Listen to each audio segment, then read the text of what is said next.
जय हिंद साथियों।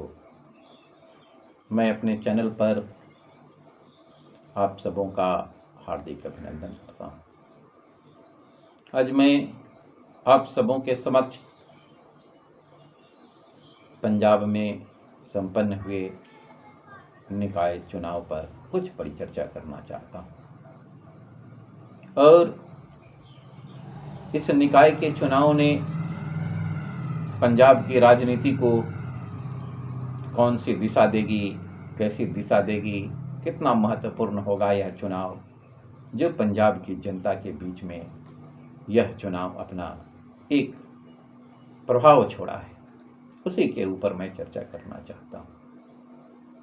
इस चुनाव में निश्चित रूप से आम आदमी पार्टी के लोग बहुत प्रसन्न दिखाई दे रहे हैं और प्रसन्न होंगे भी तो क्यों नहीं, क्योंकि एक बड़ी पार्टी के रूप में आम आदमी पार्टी इस चुनाव में उभरी है। पंजाब में अभी आम आदमी पार्टी की सरकार है। वैसे ही पश्चिम बंगाल का चुनाव से यदि हम इसकी तुलना करेंगे तो वहाँ भी निकाय का चुनाव हुआ था, तो ममता बनर्जी की पार्टी टीएमसी सत्ता में थी।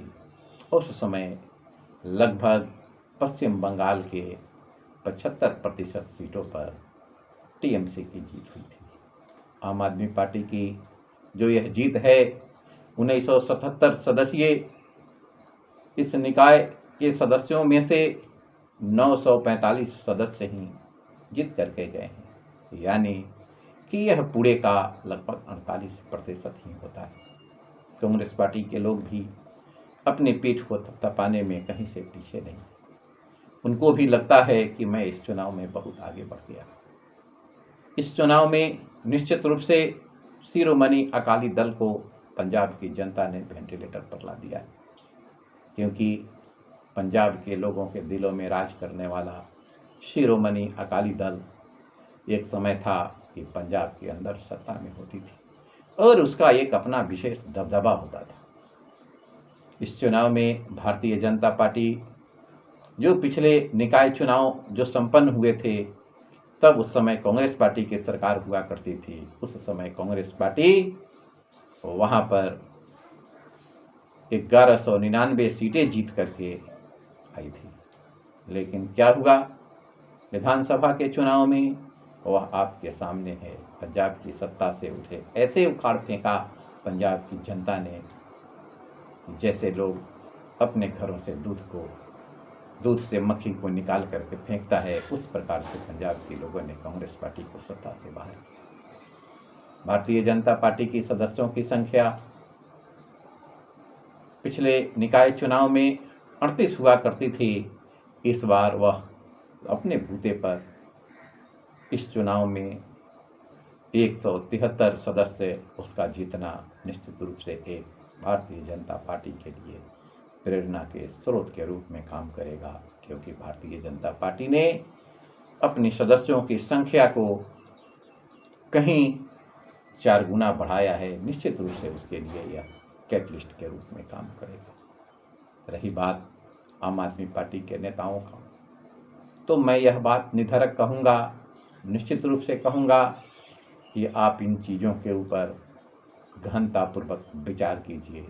यदि आपको पंजाब की सत्ता में बने रहना है, तो पंजाब की सत्ता में बने रहने के लिए जो कार्य होते हैं, पंजाब की जनता को सुख सुविधा और समृद्धि दीजिए, तब जाकर के पंजाब में आप दोबारा शासन में लौटेंगे। नहीं तो पंजाब में आपकी सरकार निश्चित रूप से आपके लिए खतरे की घंटी होगा, क्योंकि पंजाब की जनता के दिलों में धीरे धीरे आप लोगों के प्रति, आम आदमी पार्टी के लोगों के प्रति जो गुस्सा निकल कर के सामने आया है, गाहे बिगाहे किसान आंदोलन के रूप में, वहाँ पर जो नशे का व्यापार बहुत उम्दा किस्म से फल फूल रहा है, इसके ऊपर रोक लगाने में यदि सफल नहीं होंगे तो यह भी आप लोगों के ऊपर एक बहुत बड़ी समस्या के रूप में सामने आएगी।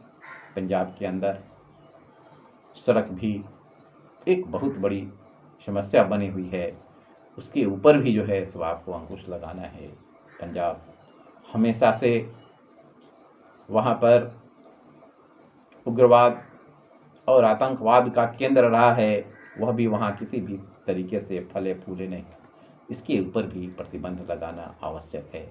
जब तक यह सब काम वहाँ पर होगा नहीं, तब तक किसी भी तरीके से आम आदमी पार्टी का सत्ता में लौटना बड़ा कठिन सा दिखता हुआ प्रतीत हो रहा है। इसलिए सत्ता में यदि लौटना है तो इन सभी मुद्दों पर आपको काम करना पड़ेगा और आम आदमी पार्टी के दामन पर भ्रष्टाचार के जो दाग लगे हैं उस दाग को भी जो है सो मिटाने के लिए अपने आप को कुछ काम करना पड़ेगा, तब जा कर के वहाँ पर आम आदमी पार्टी का सत्ता लौट सकती है, वरना यह लौटने वाला चीज़ नहीं है। इन्हीं शब्दों के साथ मैं अपनी बातों को समाप्त करता हूँ।